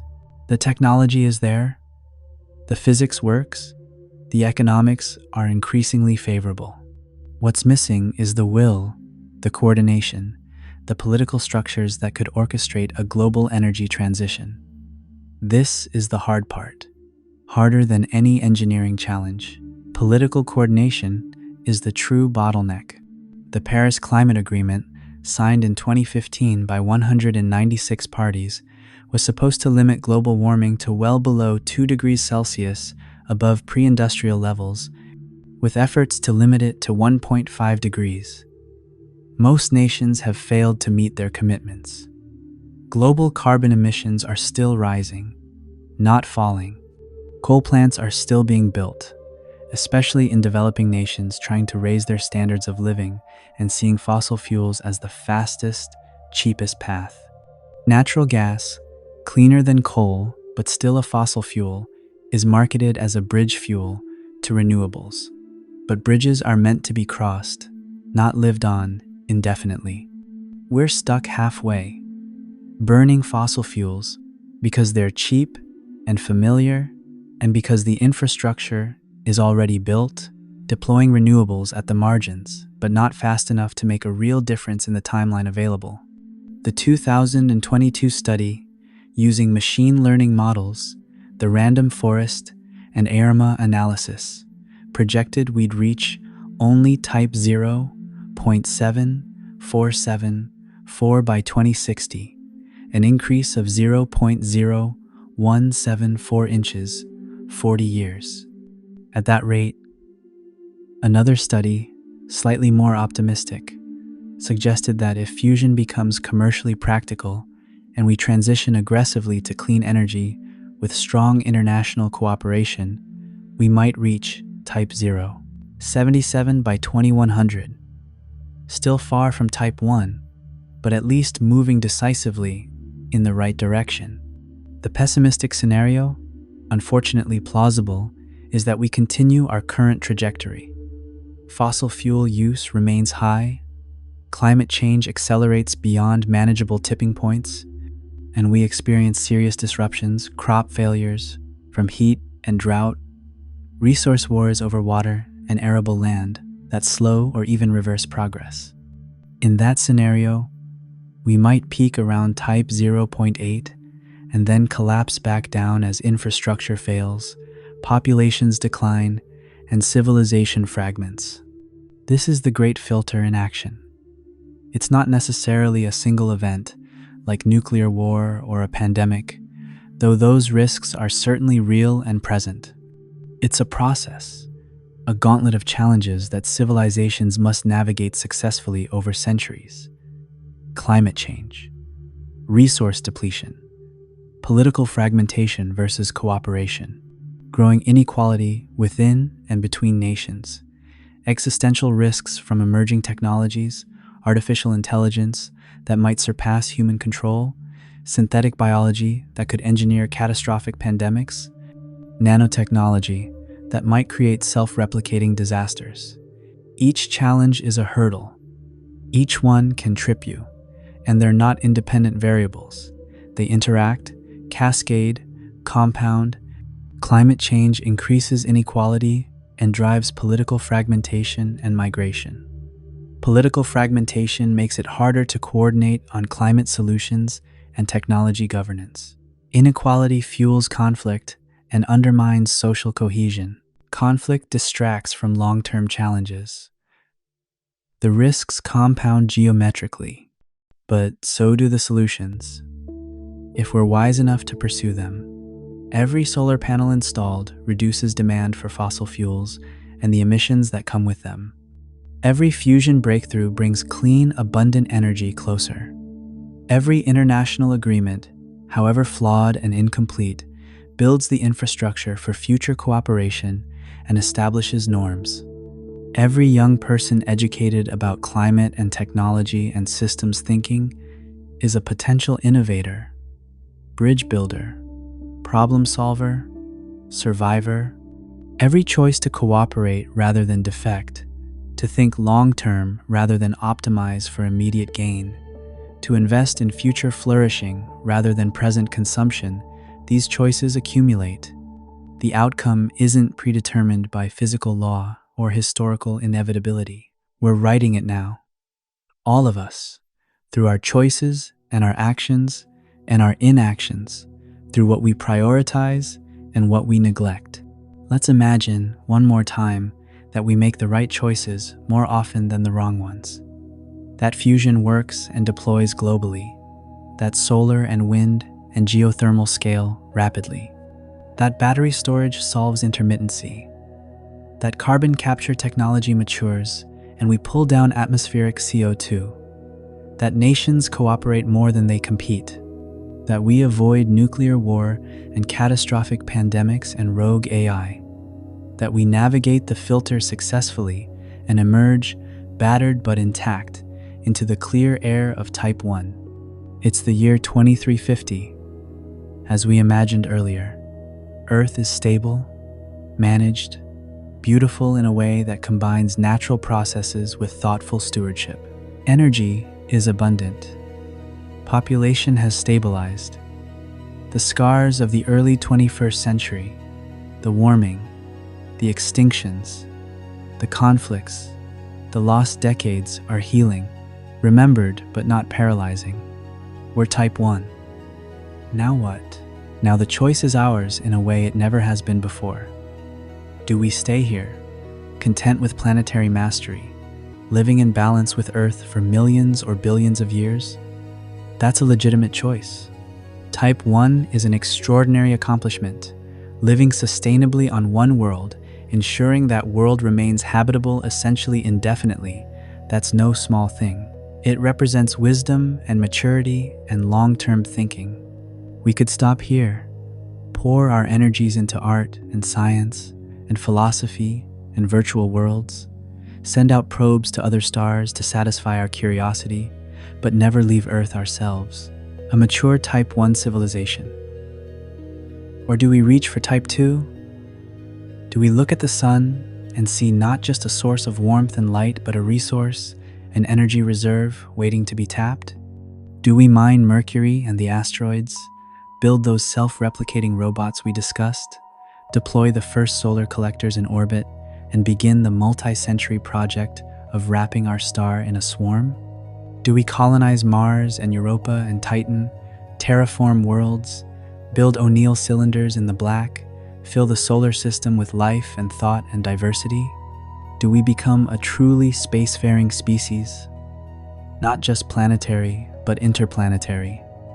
Our descendants as comfort, able in zero gravity as we are on solid ground, spreading through our solar system like life once spread across Earth? And if we reach Type 2, do we stop there, content with our solar empire? Or do we send ships to the stars? Slow generation ships, or faster vessels, if we discover new physics, traveling for decades or centuries to reach other solar systems, carrying embryos or uploaded minds or living colonists in suspended animation, establishing new colonies that will themselves become Type 2 civilizations in time, a slow wave of Earth life spreading through the Orion arm of the Milky Way and beyond? Do we, over millions of years, become Type 3, a galactic presence, our descendants so changed by time and evolution and engineering that we wouldn't recognize them, that they might not recognize themselves as descended from the apes who once looked up at stars from African savannas? Or is the whole premise wrong? Maybe advanced civilizations don't climb the energy ladder indefinitely. Maybe they turn inward, toward efficiency rather than raw power, toward simulated realities rather than physical expansion, toward depth rather than breadth. Maybe they solve mortality and subjective experience so completely that they'd rather live a trillion subjective years in a single solar system, experiencing every possible variation of existence through simulation, than spread across a galaxy they'll never fully experience with biological bodies. Maybe the stars remain empty not because life is rare, but because intelligence chooses to stay home, to explore inner space rather than outer space. We don't know. We can't know. Not yet.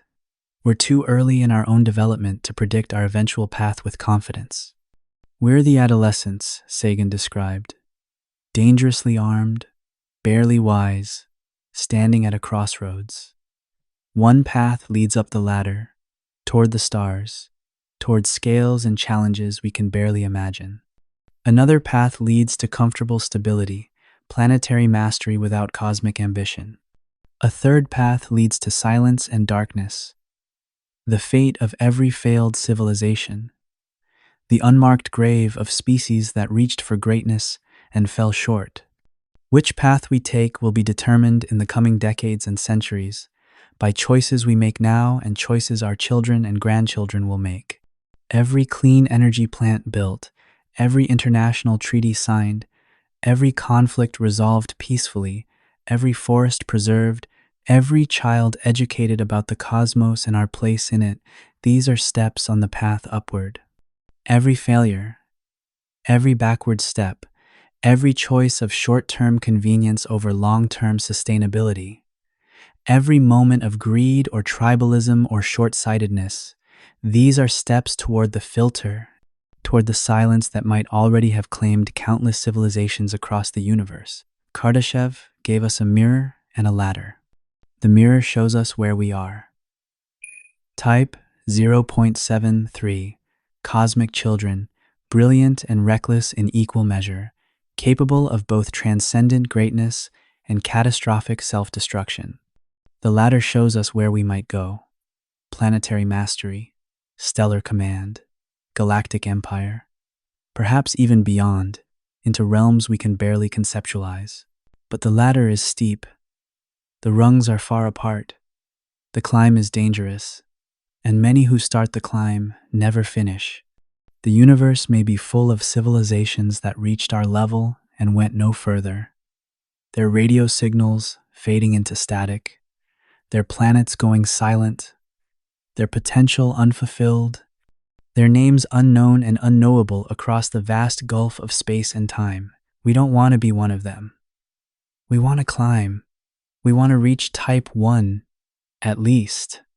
We want to prove that intelligence and consciousness and civilization can overcome the forces that drag species down into extinction. We want to be among the survivors, the ones who make it through the filter and out into the vast and waiting cosmos, the ones who write new chapters in the history of life in the universe. But wanting isn't enough. The universe doesn't care about our wants. It doesn't reward intention or punish neglect. It simply is, operating according to physical laws that predate our existence and will continue long after we're gone. The ladder exists, built from those laws, from the mathematics of energy and entropy. But climbing it requires more than technology. It requires wisdom and courage and cooperation and sacrifice and long-term thinking. It requires humans acting like a species, like a civilization, like creatures worthy of the cosmos we inhabit. Can we do it? Are we wise enough, disciplined enough, far-sighted enough? The next 100 years will begin to answer that question. By 2124, we'll know if we're on the path to Type 1 or on the path to silence. Our great-grandchildren will live in one of those futures. And which one they inherit depends on us, on the choices we make now, today, in this precarious moment when everything is still possible and nothing is guaranteed. On any given night, step outside and look up. The stars that sprinkle the darkness, each one a sun, many with their own planets, some perhaps with life. Somewhere out there, maybe, a Type 2 civilization is harvesting starlight. their Dyson swarm too distant for us to detect. Maybe a Type 3 empire spans a galaxy we see only as a faint smudge of light, their billion-year project unfolding in ways we couldn't comprehend even if we could observe it. Or maybe the universe is silent because the filter is real, and most species never make it out of Type 0, never climb past that first dangerous rung where power exceeds wisdom. Either way, the ladder exists. Kardashev built it from mathematics and physics, from the simple observation that energy consumption scales with advancement, that the fundamental currency of civilization is the ability to do work, to fight entropy, to maintain order in a universe that tends toward chaos. The rungs are there, each one higher and harder than the last, each one requiring not just better technology, but better thinking, better cooperation, better long-term planning. We're standing at the bottom, Type 0.73, looking up at Type 1, wondering if we have what it takes. The universe won't tell us. The stars won't answer. They'll just keep burning, indifferent to our struggles, following the same physics whether we're here or not. The only way to know if we can climb is to climb. The only way to reach Type 1 is to make the choices, do the work, overcome the obstacles, survive the dangers, and keep moving upward even when it's hard, even when it seems impossible, even when we fail and have to try again. If this exploration of cosmic scales and human potential sparks something in you, curiosity, wonder, perhaps a touch of humility at our place in the vast machinery of existence, consider supporting this journey. Subscribe to the channel for more deep dives into the cosmos and our place within it. Share it with someone who looks at the stars and wonders what's possible. And remember, every kilowatt we generate cleanly, every degree we prevent the planet from warming, every choice we make toward cooperation rather than conflict, every moment we choose the future over the present. These are steps on the ladder. Small steps, yes, but steps nonetheless. We're Type 0.73 now, but we won't always be. We're climbing, or we're falling, but we're not standing still. The only question is which direction we're moving. The ladder to the stars is waiting, and our children are watching to see if we have the courage to climb.